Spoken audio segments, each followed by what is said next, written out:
नमस्कार मित्रांनो, तुमच्या घरात बाळ जन्माला आल्यानंतर 5व्या दिवशी कोणती देवी येते आणि त्या बाळाचे भविष्य स्वतः लिहून जाते हे तुम्हाला माहीत आहे का?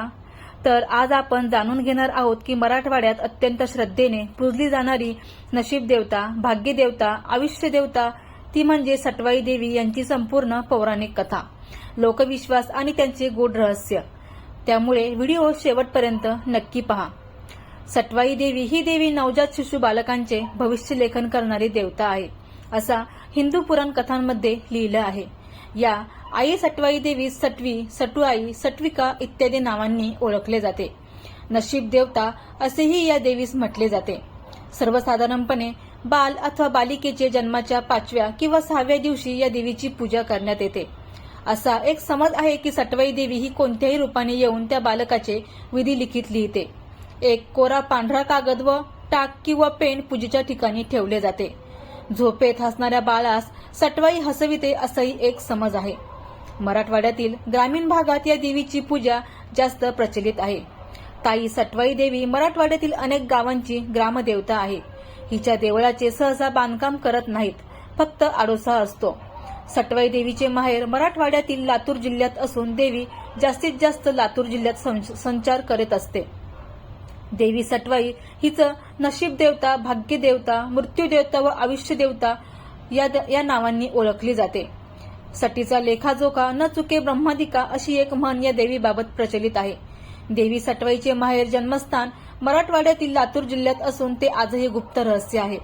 देवी सटवाई ही महार जातीतील आराध्य दैवत म्हणून ओळखली जाते. हिंदू पुराण कथांमध्ये भगवान ब्रह्मदेवाची बहीण हीच देवी सटवाई आहे. देवी सटवाई मातेचे कार्य व दैविक अधिकार खालीलप्रमाणे आहेत. 1. मनुष्याचे नशीब लिहिणे व नशीब पुसणे. 2. मनुष्याचे आयुष्य कमी करणे किंवा वाढवणे. 3. मनुष्याच्या जन्म व मृत्यूची नोंद करणे. 4. मनुष्याचे आयुष्य कमी जास्त करणे. 5. आपल्या भक्तांचे रक्षण व संरक्षण करणे. 6. मनुष्याच्या जीवनात संकटे देणे. 7. समाजातील वाईट लोकांना दैविक मृत्यूदंडाची शिक्षा देऊन हृदयविकार घडवून देणे तसेच दैविक अपघात घडवणे. 8. पृथ्वीवरील लोकांच्या जन्म आणि मृत्यूच्या तारखा नोंद करून संवर्गातील देवी देवतांना कळवणे.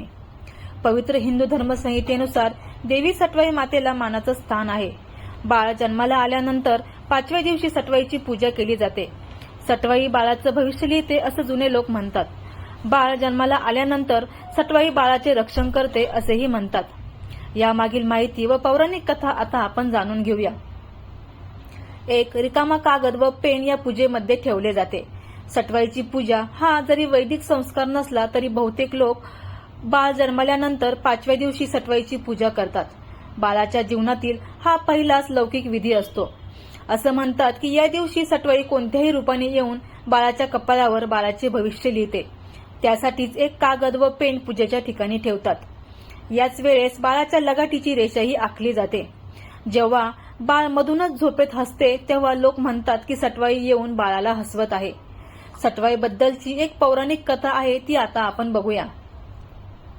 रोज रात्री आपली आई कुठे जाते असा प्रश्न सटवाईच्या मुलीला पडला. तिने आईला याबाबत विचारले तेव्हा तिने तो विषय टाळला, परंतु मुलीच्या हट्टापुढे तिचा नाईलाज झाला. मी जन्मलेल्या मुलांचे भविष्य लिहिण्यासाठी जाते असे तिने उत्तर दिले. मुलगी म्हणाली, तू दुसऱ्यांचे भविष्य लिहितेस, मग माझे भविष्य काय आहे? सटवाई म्हणते, तुझे लग्न तुझ्या पोटी जन्मलेल्या मुलाशीच होईल. हे ऐकल्यानंतर लग्नच न करण्याचा निर्णय ती मुलगी घेते. काही दिवसांनी एक राजपुत्र तिच्या झोपडीजवळ येऊन नदी किनारी पाणी पिण्यासाठी येतो. योगायोगाने राजपुत्राने चूळ भरून थुंकलेले पाणी तिच्या पिण्यात येते. त्यामुळे तिला दिवस जातात. कालांतराने तिला मूल झाल्यानंतर ती जंगलात टाकून देते. ते मूल एका राजाच्या हाती लागते. तो त्या मुलाचे संगोपन व पालन पोषण करतो. तो मुलगा मोठा झाल्यानंतर शिकारीसाठी एके दिवशी जंगलात जातो. तिथे त्याला माहीत नसलेली त्याची आई भेटते. तो तिच्या प्रेमात पडतो. आपणास झालेला मुलगा आपण टाकून दिल्यामुळे आपल्या आईचे म्हणजेच सटवाईचे भविष्य खोटे ठरेल असे समजून ती त्या युवकाच्या प्रेमाला प्रतिसाद देते. दोघांचे लग्न ठरते, परंतु मूल टाकताना त्याच्या भोवती गुंडाळलेले कपडे युवकाने जपून ठेवलेले असते. ते कापड पाहिल्यानंतर आपल्याच मुलाशी लग्न ठरल्याचे तिच्या लक्षात आले. थोडक्यात काय तर सटवाई सांगत असलेले भविष्य कधीही खोटे ठरत नाही असा या कथेचा अर्थ आहे. सटवाई देवी ही मराठवाड्यातील लोकविश्वासातील एक शक्तिशाली मातृदेवता आहे. ती नशीब, भाग्य, आयुष्य, जन्म आणि मृत्यू यांच्याशी संबंधित मानली जाते. बाळाच्या जीवनातील पहिल्या विधीतून आपण नियतीचा स्वीकार करतो आणि मातृशक्तीला वंदन करतो. व्हिडिओ आवडला असेल तर लाईक करा आणि अशाच पौराणिक कथा आणि गूढ माहिती जाणून घेण्यासाठी चॅनलला सबस्क्राईब करा आणि हा व्हिडिओ तुमच्या कुटुंबियांपर्यंत नक्की शेअर करा. लक्षात ठेवा, सटीचा लेखाजोखा कधीच चुकत नाही. पुन्हा भेटूया एका अशा नवीन दैवी कथेसह. तोपर्यंत नमस्कार आणि जय सटवाई माता. धन्यवाद.